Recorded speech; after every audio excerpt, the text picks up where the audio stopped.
Good evening students, লক্ষ্য computer training ইনষ্টিটিউটৰ ফালৰ পৰা আজি আমি এডব ইলাষ্ট্ৰেটৰৰ আৰু এটা ইণ্টাৰেষ্টিং ক্লাছ কৰিব গৈছোঁ আৰু আজিৰ যোনটো ক্লাছ হ'ব এইটো হ'ব তোমাৰ 3rd নম্বৰ ক্লাছ। অ'কে, তো ব'লা আৰম্ভ কৰোঁ।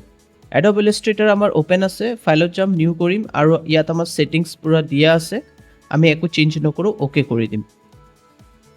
তো আমাৰ ইয়াত আহি গ'ল পেজ।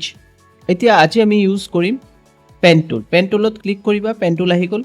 তুমি যদি ইয়াত ক্লিক কৰা আৰু ইয়াত যে কোনো জেগাত ক্লিক কৰা, তুমি শিফ্ট যদি প্ৰেছ কৰা তোমাৰ লাইনটো ষ্ট্ৰেইট আহিব, যদি তুমি শিফ্ট প্ৰেছ কৰি থোৱা, ঠিক আছে। আৰু এনেকৈ তুমি কি কৰিব পাৰা, এইটো এজ এ চাৰ্কিট এটা কমপ্লিট কৰিব লাগিব। পেন টুলৰ কাম হ'ল চাৰ্কিটৰ নিচিনা এনেকৈ আমি কমপ্লিট কৰিব লাগিব। তো মানি লোৱা এটা এইটো ক'ব পাৰা এটা পাথ, ইয়া ফিৰ তুমি ক'ব পাৰা শ্বেপ। তুমি ইয়াত ক্লিক কৰিবা, আমাৰ সিলেকশ্যন টুল আছে, ইয়াত ডাইৰেক্ট সিলেকশ্যন টুল আছে, যে কোনো এটা সিলেক্ট কৰিলে হ'ল। তো তুমি চাব পাৰা আমাৰ এটা শ্বেপ আহি গ'ল আৰু এই শ্বেপটো অহাৰ পিছত তুমি ইয়াৰ চাব পাৰা হোৱাইট কালাৰ আছে তলত, ইয়াৰ পৰা তুমি চেঞ্জো কৰিব পাৰা। তুমি ব্লু কালাৰ ল'লা, তো ব্লু কালাৰ আহি গ'ল, ঠিক আছে। এইবিলাক আমাৰ এংকাৰ পইণ্টছ আছে, তুমি ইয়াৰ পৰা এংকাৰ পইণ্টছ এই ডাইৰেকশ্যন সিলেকশ্যন টুল সিলেক্ট কৰিলে এই এংকাৰ পইণ্টছবিলাক আকৌ তুমি চেঞ্জো কৰিব পাৰিবা তোমাৰ হিচাপে। তুমি এইটো যোনটো আমি লাষ্ট ক্লাছ অলৰেডি এইটো শিকিছিলোঁ, হয়নে? তো তুমি জানা এইবিলাক। তো আজি আমি অলপ এডভান্স শিকিম। তো এনেকৈ আৰু ইয়াৰ যোনটো বৰ্ডাৰ মানে ষ্ট্ৰোক, ইয়াৰ বৰ্ডাৰ যোনটো আছে এইটো ব্লেক আছে, তুমি ক্লিক কৰি কিনে বেলেগ কালাৰো চিলেক্ট কৰিব পাৰা। তো প্ৰথমত আমি এই গোটেইটো চিলেক্ট কৰিলোঁ, আমি সিলেকশ্যন টুল ইউজ কৰিব পাৰোঁ, ইয়া ফিৰ আমি এইটো চিলেক্ট কৰিলোঁ ডাইৰেক্ট সিলেকশ্যন টুল। মই এতিয়া সিলেকশ্যন টুল চিলেক্ট কৰি কিনে গোটেইটো চিলেক্ট কৰিলোঁ আৰু ইয়াৰ পৰা মই বৰ্ডাৰ কালাৰটো মানে ষ্ট্ৰোকৰ কালাৰটো মই চেঞ্জ কৰি মানি লোৱা মই য়েল্লো দি দিলোঁ আৰু অ'কে কৰি দিলোঁ। এতিয়া তুমি ইয়াৰ যোনটো পইণ্ট আছে এইটো বঢ়াই দিয়া, তো চাব পাৰা ইয়াৰ যোনটো ষ্ট্ৰোক আছে এইটো কি হৈ গ'ল, আমাৰ 0.12 দিয়া হৈছে, তাৰ কাৰণে এইটো য়েল্লো দেখা পাইছে। ইয়াৰ পৰা তুমি চেঞ্জ কৰি দিবা, বেলেগ কালাৰ দিব পাৰা, এইটো কালাৰ দি দিলা, ব্লেক কালাৰ দি দিলা। এতিয়া তোমাৰ ষ্ট্ৰোক নালাগে, এই কালাৰটো নালাগে, ইয়াৰ মানে এই লাইনিংটোৱে নালাগে, তেতিয়াহ'লে তুমি ইয়াত আমাৰ চিলেক্ট আছে, এইটো চিলেক্ট আছে, জাষ্ট তুমি ইয়াত ক্লিক কৰিবা। তো এইটো চোৱা তোমাৰ কি হ'ল, মানে সেই কালাৰটো মানে সেই লাইনিঙৰ কালাৰটোৱে গুচি গ'ল। যদি তোমাৰ আকৌ লাগে তেতিয়াহ'লে তুমি কি কৰিবা, ইয়াত ক্লিক কৰিবা আৰু ইয়াৰ পৰা আকৌ লৈ আনিবা। অ'কে, তো এইটো কালাৰ কি কয় তোমাৰ ষ্ট্ৰোক আহি গৈছে, কিন্তু কালাৰ অহা নাই এতিয়ালৈকে, কালাৰ হোৱাইটে আছে। তো আমাৰ চেঞ্জ কৰিব লাগিব, আমি বেলেগ এটা কালাৰ লৈ লওঁ আৰু চাইজটো বঢ়াই লওঁ, তেতিয়া আমি গম পাম এতিয়া আহি গৈছে। অ'কে, তেনেকৈ তোমাৰ এইটো হ'ল ফিল কালাৰ, মানে ভিতৰৰ যোনটো কালাৰ এইটো চিলেক্ট কৰিবা, চিলেক্ট কৰিলা। এতিয়া যদি মই এইটো প্ৰেছ কৰি দিওঁ নন, ভিতৰত কোনো কালাৰ নাথাকিব। যদি তোমাৰ আকৌ কালাৰ লাগে দৰকাৰ আছে তেতিয়াহ'লে তুমি কি কৰিবা, ইয়াত ক্লিক কৰিবা, আহি গ'ল কালাৰটো আৰু ইয়াৰ পৰা চেঞ্জ কৰিবা, ইয়াৰ পৰা যিকোনো এটা কালাৰ লৈ কিনে তুমি এপ্লাই কৰি দিবা। অ'কে, তো এইটো হৈ গ'ল কালাৰ। কালাৰ কেনেকৈ চেঞ্জ কৰিব লাগে, কেনেকৈ দিব লাগে, এই বস্তুটো মই তোমাক ইয়াত বুজাই দিলোঁ। যদি তোমালোকে বুজা নাই, এবাৰ দুবাৰ ভালকৈ চোৱা, তোমালোকে ডেফিনেটলি ভালকৈ বুজি পাবা কোনটো হ'ল তোমাৰ এই লাইনৰ কালাৰ মানে ষ্ট্ৰোক কোৱা হয় এইটো, আৰু কোনটো হ'ল তোমাৰ ভিতৰৰ ফিল কালাৰ। অ'কে, এইটো ওপৰৰটো এইটো যে চাইছা এইটো হ'ল তোমাৰ কি কালাৰ, এইটো হ'ল ফিল কালাৰ, আৰু এইটো যে চাইছা এইটো হ'ল তোমাৰ লাইনৰ কালাৰ। অ'কে, এইটো আমি ইণ্টাৰচেঞ্জ কৰিব পাৰোঁ, চুইপ কৰিব পাৰোঁ। এতিয়া কি হ'ব, যদি মই ইয়াত ক্লিক কৰোঁ, এই ভিতৰৰ কালাৰটো হৈ যাব য়েল্লো আৰু বাহিৰৰ কালাৰটো হৈ যাব যোনটো বৰ্ডাৰ কালাৰ, এইটো হৈ যাব কি কালাৰ হ'ব, সেইটো হৈ যাব গ্ৰীণ। তো চাওঁ, তো তুমি চাব পাৰা যে কেনেকৈ আমি চেঞ্জ কৰি আছোঁ, হয়নে? অ'কে, তো ব'লা মই তোমাক ফ্ৰেছকৈ আকৌ পেন টুল দেখাওঁ। মই ইয়াত ক্লিক কৰিলোঁ আৰু ওপৰত যেতিয়া মই ক্লিক কৰি এনেকৈ ড্ৰেগ কৰিম, তো তুমি চাব পাৰা ধুনীয়াকৈ কি আহি গ'ল, আমাৰ কাৰ্ভ কৰিব পাৰিছোঁ, হয়নে? এতিয়া মই এটা পাতৰ শ্বেপ বনাম, তো মই এনেকৈ দাঙি এনেকৈ মই এইটো টানি দিছোঁ, তো মোৰ দুটা হেণ্ডেল হৈ গ'ল। এতিয়া মই আগবাঢ়িব বিচৰা নাই, ইয়াত যদি মই ডাইৰেক্ট ক্লিক কৰি দিওঁ, ঠিক আছে, ক্লিক কৰিলে এটা ষ্ট্ৰেইট লাইন আহি যাব, মোৰ সেইটো নালাগে। প্ৰথমততো মই এই হেণ্ডেলটো বন্ধ কৰিব লাগিব। এই হেণ্ডেলটো বন্ধ কৰিবৰ কাৰণে তুমি ইয়াত ক্লিক কৰিলা। এতিয়া তুমি ইয়াত প্ৰেছ কৰাৰ পিছত তুমি আকৌ অলপ মুভ কৰিবা, এনেকৈ যেনেকৈ তুমি মুভ কৰিবা তুমি চাব পাৰা তোমাৰ হেণ্ডেল আকৌ তুমি এটা হেণ্ডেল বনাই দিলা। অ'কে, এতিয়া তোমাৰ এইটো পাতৰ শ্বেপ আহি গৈছে। এতিয়া ইয়াত ক্লিক কৰা আৰু এতিয়া তুমি এইটো এনেকৈ সৰু ডাঙৰ আৰু এই হেণ্ডেলৰ মাধ্যমে এইটো ছেট কৰি দিব পাৰা। অ'কে, তাৰপিছত তুমি কি কৰিবা, এইটো হৈ গ'ল। এতিয়া তুমি এইটো ক্লিক কৰি তুমি ইয়াৰ ভিতৰত কালাৰ যদি ফিল কৰিব বিচাৰিছা, যে কোনো কালাৰ এটা এনেকৈ তুমি দি কিনে অ'কে কৰি দিলা আৰু তোমাৰ ইয়াত কালাৰ আহি গ'ল। তো এইটো এটা আমাৰ ক'ব গ'লে এটা ধুনীয়া শ্বেপ আমি বনালোঁ, হয়নে? এই শ্বেপটো বনালোঁ। তো তাৰপিছত তুমি এই হেণ্ডেলবিলাকৰ মাধ্যমে তুমি এইটো ছেট কৰিব পাৰিবা, কোনো অসুবিধা নাই। এনেকৈ তুমি ছেট কৰি ল'বা, ঠিক আছে। আকৌ ক্লিক কৰিলে ইয়াত ক্লিক কৰিবা, ইয়াত ক্লিক কৰিবা, এই পইণ্টছবিলাক আহি যাব। ইয়াত ক্লিক কৰিলে বাহিৰত এবাৰ ক্লিক কৰি দিবা, এইটো গুচি গ'ল। অ'কে, তো এইটো আমাৰ শ্বেপ আহি গ'ল, শ্বেপ আমি বনালোঁ। আৰু এইটো শ্বেপ আমাৰ লিভছ শ্বেপ ক'ব পাৰা, ইয়াৰ পাতৰ শ্বেপ আমি বনালোঁ। অ'কে, এতিয়া মই এইটো মুভ কৰি ওপৰত লৈ যাওঁ, ইয়াত ছেট কৰি দিওঁ, ওপৰত ৰাখি দিওঁ, তাকি তোমালোকে এটা এটা বস্তু ভালকৈ বুজি পোৱা। আৰু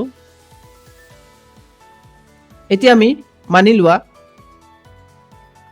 এতিয়া ইয়াত চাব পাৰা এইফালৰটো আৰু এইফালৰটো ইমান মেটচ কৰা নাই, মানে প্ৰপাৰ মই কৰিব পৰা নাই, হয়নে? তো এতিয়া আমি যেনেকৈ এইটো কৰিলোঁ, ইয়াত আমাৰ প্ৰপাৰ মানে শ্বেপটো হোৱা নাই, কেলেকি অলপ তেৰা বেকা হৈছে। আমি পাৰফেক্ট শ্বেপ লাগে, হয়? পাৰফেক্ট শ্বেপৰ কাৰণে ফাৰ্ষ্ট আমি কি কৰিম, কণ্ট্ৰল R প্ৰেছ কৰিম। কণ্ট্ৰল R প্ৰেছ কৰিলে ইয়াত চাব পাৰা যে আমাৰ ৰুলাৰ আহি গৈছে। ইয়াত তুমি 5, 0, 5, 10, 15 এই ৰুলাৰ আহি গৈছে। ৰুলাৰৰ মাধ্যমে মানে আমি পেজৰ ছেটআপটো প্ৰপাৰ গম পাওঁ যে কিমান চাইজ আমাৰ পেপাৰৰ। তো তাৰপিছত ৰাইট ক্লিক কৰি ইয়াৰ পৰা তুমি ইউনিটছ, তোমাৰ যোনটো সুবিধা হয়, ইঞ্চ সুবিধা হয়, মিলিমিটাৰ সুবিধা হয়, যোনটো যে ধৰণৰ ইউনিটছ তোমাৰ সুবিধা হয়, মোৰ চেণ্টিমিটাৰটো সুবিধা হয় মোৰ কাৰণে, তো মই চেণ্টিমিটাৰটো লৈছোঁ।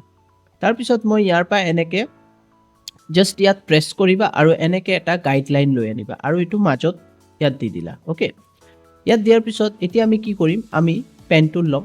পেন টুল লোৱাৰ পিছত মই ইয়াত এবাৰ ক্লিক কৰিম। ইয়াত যেনেকৈ মই ক্লিক কৰিম, ক্লিক কৰাৰ পিছত অলপ ড্ৰেগ কৰিম আৰু মই মানে এনেকৈ এটা ধুনীয়াকৈ কি কৰিম, এটা কাৰ্ভ বনাম। কাৰ্ভ বনোৱাৰ পিছত মই আকৌ ইয়াত ক্লিক কৰিম। যেতিয়া মই ইয়াত ক্লিক কৰিম, এই কাৰ্ভটো হ'ল। এতিয়া মই এই কাৰ্ভটো মোৰ প্ৰপাৰ হোৱা নাই, মই এইটো আনডু কৰি আছোঁ। ইয়াৰ পৰা মই যেতিয়া ইয়াত প্ৰেছ কৰিম আৰু ইয়াৰ পৰা তুমি চাব পাৰা এনেকৈ মই মুভ কৰিম, এনেকৈ মুভ কৰিম। তো মোৰ এই হিচাপে মুভ হ'ব লাগে। ইয়াত অলপ মই এনেকৈ মুভ কৰি দিম, ঠিক আছে। অলপ কাৰ্ভ হ'ব এনেকৈ, এইটো ইয়াত এনেকৈও কৰিব পৰা যায়, এনেকৈও কৰিব পৰা যায়, এইটো কৰি দিম। অ'কে, বাছ এইটো হৈ গ'ল। এতিয়া কথা হ'ল যে কি, ইয়াৰ পৰা আৰু অলপ যদি ছেট কৰি, এতিয়া মই এইটো যে আছে, এই হেণ্ডেলটো মই ডাইৰেক্টলি চিলেক্ট কৰিব নোৱাৰিম। তাৰ কাৰণে মই ইয়াত যাব লাগিব। ইয়াত মই গ'লোঁ। এতিয়া মই এই হেণ্ডেল ইয়াত ক্লিক কৰিলে এই দুটা হেণ্ডেল আহি গ'ল। এতিয়া মই ইয়াৰ পৰা এই হেণ্ডেলটো এনেকৈ ছেট কৰিব পাৰিম, ঠিক আছে।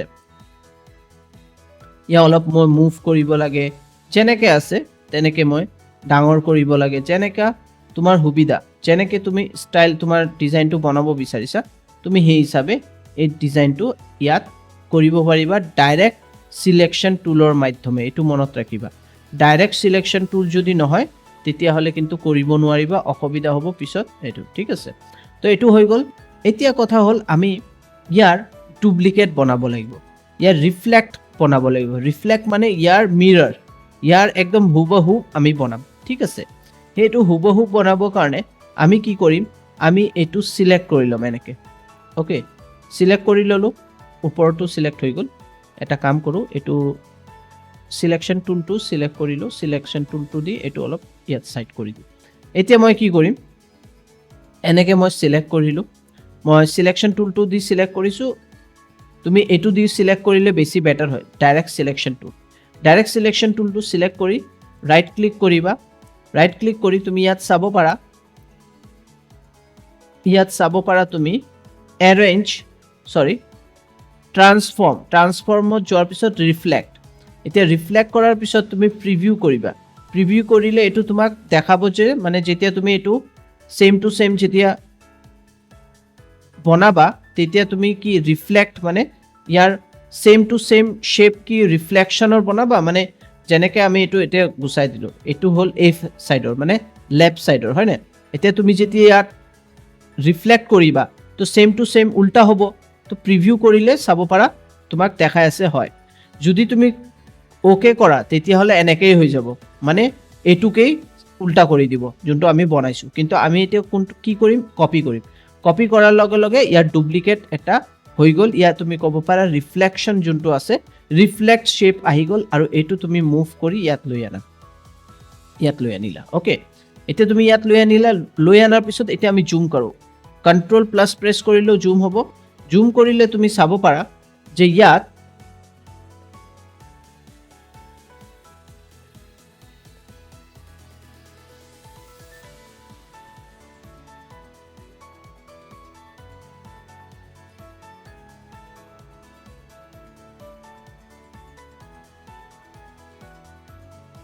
ইয়াত তুমি চাব পাৰা এই গাইডলাইনটো মই গুচাই দিওঁ গাইডলাইনটো গুচাবৰ কাৰণে মই ভিউত যাম ইয়াত ক্লিয়াৰ বুলি আছে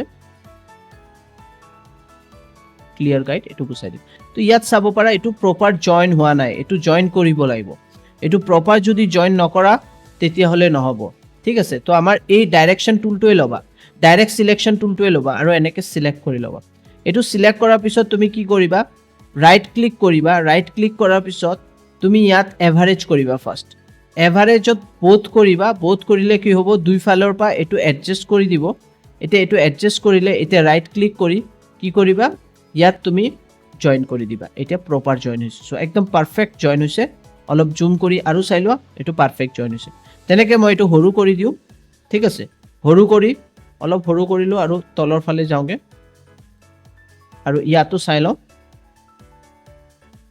ইয়াতো আমাৰ প্ৰপাৰ তেনেকাই হৈ আছে তো আমাৰ ডাইৰেকশ্যন টুলটো ল'বা ডাইৰেকশ্যন চিলেকশ্যন টুলটো ল'বা এনেকৈ চিলেক্ট কৰি ৰাইট ক্লিক কৰিবা আৰু ইয়াত এভাৰেজ কৰিবা বোথ কৰিলে এইটো কি হ'ল বোথ কৰিলে কি হ'ব এইটো একেলগে মানে বোথ ছাইড এভাৰেজ কৰি দিব ঠিক আছে এভাৰেজ কৰাৰ পিছত ৰাইট ক্লিক কৰিবা আৰু তাৰপিছত জইন কৰি দিবা তেতিয়াহ'লে চাব পাৰা পুৰা পাৰফেক্ট এইটো এটা আমাৰ কি হৈ গ'ল এটা শ্বেপ হৈছে এইটো কমপ্লিটলি আমাৰ এটা শ্বেপ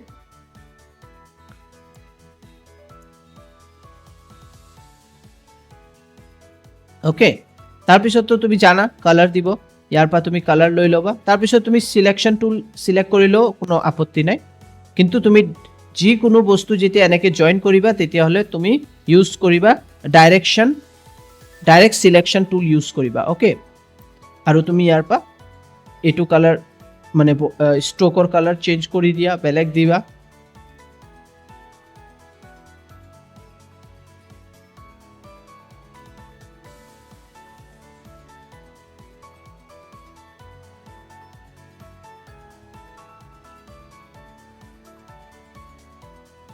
এইটো আহি গ'ল ওকে তো আই থিংক তোমালোকে বুজি পাইছা আৰু যদি বুজি পোৱা নাই মই আৰু এবাৰ তোমালোকক দেখাই দিওঁ মানি লোৱা মই এটা লাইন এনেকৈ টানিলোঁ ঠিক আছে আৰু এটা লাইন ইয়াৰ পৰা এনেকৈ মই টানিলোঁ এতিয়া মই এইটো জুম কৰোঁ কণ্ট্ৰল প্লাছ কৰাৰ পিছত মই ইয়াত তোমাক দেখাই দিওঁ ভালকৈ এতিয়া মই মানি লোৱা এইটো মোৰ এই পাৰ্টটো মই সৰি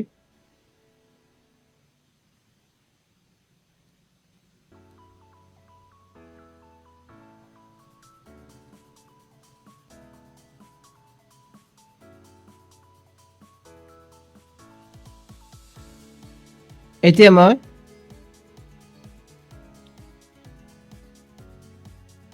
এই এংকৰত প্ৰেছ কৰি কিনে ইয়াত লৈ আনিছোঁ হয়নে ইয়াত লৈ অনাৰ পিছত তুমি চাব পাৰা অলপ সৰু ডাঙৰ হ'ব পাৰে ইয়াত অলপ সৰু ডাঙৰ হ'ব পাৰে মই এবাৰ আৰু জুম কৰি দেখাই দিওঁ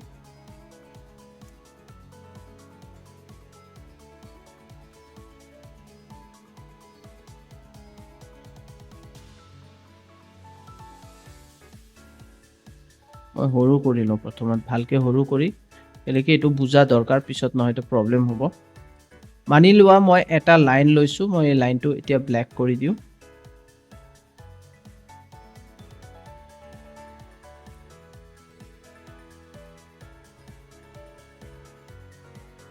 এনেকৈ মই এটা লাইন লৈছোঁ আৰু এটা লাইন ল'লোঁ ওকে এই দুটা লাইন মই জইন কৰিবৰ কাৰণে মই ফাৰ্ষ্টটো কি কৰিম এইটো ডাঙৰ কৰি ল'ম জইন কৰিব লাগে তো মই দুটা যদি সিলেক্ট কৰোঁ ডাইৰেক্ট সিলেকশ্যন টুল ল'বা এনেকৈ লোৱাৰ পিছত যেতিয়া তুমি ৰাইট ক্লিক কৰি ইয়াত জইন যদি কৰি দিয়া জইন হৈ গ'ল কিন্তু চোৱা এইটো প্ৰপাৰ জইন হোৱা নাই ইয়াত এটা পইণ্ট আৰু অলপ তেৰা বেকা হৈছে তো মই এই বস্তুটো মোৰ নালাগে মই এনেকৈ চিলেক্ট কৰিম চিলেক্ট কৰাৰ পিছত ৰাইট ক্লিক কৰি যেতিয়া মই যেতিয়া এভাৰেজ কৰিম আৰু বোথ কৰি দিম তেতিয়া কি হ'ব এই দুটা একেবাৰে মানে একদম প্ৰপাৰ জইন হ'ব আৰু ইয়াত এতিয়া মই কি কৰিম এতিয়া এভাৰেজ হৈ গ'ল মানে এতিয়া এই এভাৰেজৰ পিছত যেতিয়া মই জইন কৰিম ৰাইট ক্লিক কৰি এতিয়া মই জইন কৰি দিলে এইটো একদম পাৰফেক্ট জইন হৈ গ'ল ঠিক আছে মই এই কথাটোই তোমালোকক বুজাই আছোঁ তো আই থিংক তোমালোকে আজি পেন টুলৰ বিষয়ত বুজি পাইছা আৰু কেনেকৈ জইন কৰিব লাগে কেনেকৈ এভাৰেজ কৰিব লাগে কেনেকৈ গাইডলাইন আনিব লাগে এইকেইটা মেইন টুল আৰু কালাৰ কেনেকৈ চেঞ্জ কৰিব লাগে বৰ্ডাৰ কালাৰ ইয়াত তুমি ক'ব পাৰা ষ্ট্ৰক কালাৰ কি হয় সেইটোও মই তোমালোকক বুজাই দিছোঁ আশা কৰোঁ যদি তোমালোকে আমাৰ ভিডিঅ'ছবিলাক ভাল পাই আছা প্লিজ লাইক কৰিবা শ্বেয়াৰ কৰিবা আৰু আমাৰ চেনেল ছাবস্ক্ৰাইব কৰি থৈ দিয়া তেতিয়াহ'লে তোমালোকে ডেইলি বেচিছত ইয়াত যেতিয়াও আমাৰ নতুন ভিডিঅ' আহিব তোমালোকে পাই থাকিবা থেংক ইউ